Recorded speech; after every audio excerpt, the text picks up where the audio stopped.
Welcome to Inside the Islanders. I'm George Matthews. With me, the athletic trainer of the Charlottetown Islanders, Kevin Elliott. And he is certainly, when you look at major junior hockey here in PEI, he's almost got a lifetime contract here, I would think, with the PEI Rocket and as well to the Charlottetown Islanders. But having said that, Kevin, you've been well-traveled as well, not only here on PEI, but you've had some experience at the major league level with the Toronto Blue Jays. You've been in the NHL for a season with the Florida Panthers. You've gone through 3 World Junior Championships as well. So you're well-traveled as well. But before we get all into that, you're originally from St. John, New Brunswick, but take us back to those early days. Your family, I do believe, was heavily involved with sports in St. John. Yes, we were. My dad was involved in the senior hockey with he owned the St. John Gulls and he owned the St. John Stingers over there. And he also owned the St. John Dodgers baseball team. So ever since I've been a wee child, little pup, I've been around the sporting event a lot. And I just grew accustomed to it and just fell right in love with it.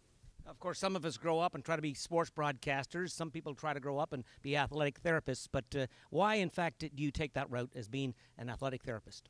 I just got interested in it. I mean, I was always involved in the game, and I was really intrigued by injuries and how they rehabbed it. And I did a lot of work in St. John with some friends of mine at the physio clinic, St. John Sports Medicine Clinic, and I also worked with the Academy of Baseball Canada. So I was doing a lot of injury stuff on top of equipment. And I just really felt that it was time for me to make a movement after college. When I went to school in Texas, I got a job offer to go to the Academy of Baseball Canada in Montreal, and then from there I applied to Concordia and got my degree as an athletic trainer there. And what's the I know we've gone through that right now, but what's the basic qualifications for somebody, a young person watching this right now, if they want to get involved in your field? You have to become certified, and become certified you have to take a accredited course. I think there are Concordia in York and a couple other schools around Canada. You take the course and then you got to write a certification exam, and there's 2 parts of the certification exam in Canada, plus there's another exam in the United States that I took that's called the National Athletic Trainers Association as well. So, and once you're certified, then you just start putting your name out there. But for young kids getting into the sport and into the business, the most important thing you can do is start volunteering time. You know, you're not going to be handed the job. You got to go do things. You got to do stuff you really don't want to do. Go do it. Yeah, try working for pay, no pay. I think we've all done that for what we're doing right now. There's no doubt about that. But now your current, as I say, you've worked at the major league level. We're going to talk about that here very quickly. But here in Charlottetown, again, for the young people watching this video right now, what's the day-to-day operation as far as the athletic therapist is concerned with the Charlottetown Islanders? Well, I'm actually quite fortunate that I have an outstanding equipment manager in Andrew Spider McNeil who takes care of all the equipment side of things, and I'm left everything else that's medical. Anyone that's injured, day-to-day operations and that, like even straight from the sniffles to little sprained ankles and torn fingernails and everything else like that. I'm kind of like the mother of the team right now, but on a day-to-day operations, it's usually the kids go to school. I chat with them before practice. The guys that are injured come in early and they get their rehab done and get whatever has to be done, stretching, massaging, whatever the case may be. We go practice. After practice, we do either a workout or we do some type of therapy post-practice.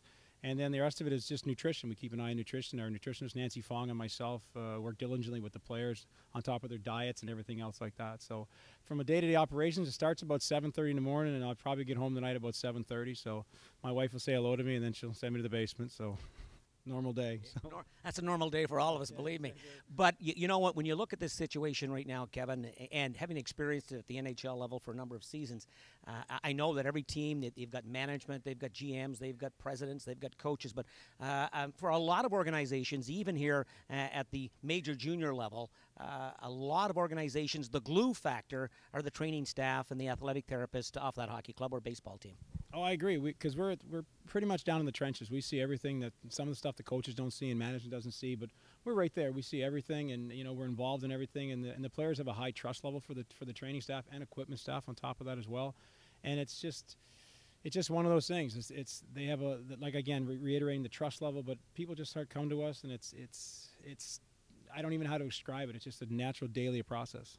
When it comes to Major League Sports, not all jobs transfer across. Obviously, if you're a head coach in the NHL or management or president of an NHL team to a Major League Baseball team, there are certainly specific jobs. But you were lucky enough, obviously, to be able to transfer injury-wise from baseball to the NHL eventually with the Florida Panthers. Talk to us about that experience. Again, how you got there and perhaps a great memory that you might have.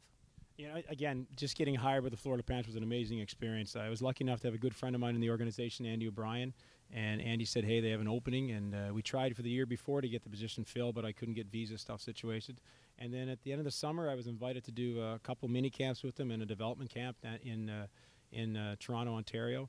And I just remember sitting down with Randy Sexton and these guys, and they had an interview, and I can remember it was July the 10th. I got a phone call from Jacques Martin. It said, "Hey, we're going to hire you. Are you interested?" And I said, "Yeah," but then I had to think in 17 days I was getting married, so I better go tell my wife that, and that didn't go over as well as I thought it was going to go over. So, but I mean, it was a great experience. Now, of course, when you come back and you refocus back here on PEI, you've been here, as I say.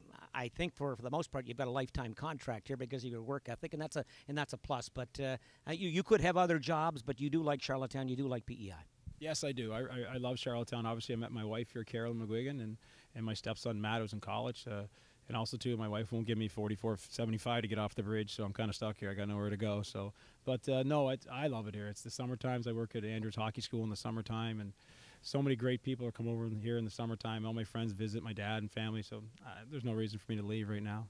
And you see, of course, a change here right now. That things are in the upswing here. There's no doubt about that. A bit of a struggle winding down this season. Everybody knows about that. But moving forward, things look pretty positive here in Charlottetown.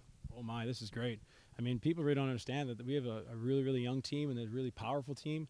And I think next year we're going to turn a lot of heads. I mean, got a group of kids that are just phenomenal in the room. They're gelling together. There's no dissension whatsoever. And I mean, Grant Gordy and all the rest of the managers staff, Connor and Luke and Paul Drew, they're doing a heck of a job. I mean, it's unbelievable. Like Spider and I talk about it all the time on the bus, how different it is and how much more positive. Nothing against the previous ownership. Mr. Farr did a great job. But right now we got a young group, and we're really proud of them. We're really happy with them, and we're really looking forward to the upcoming season.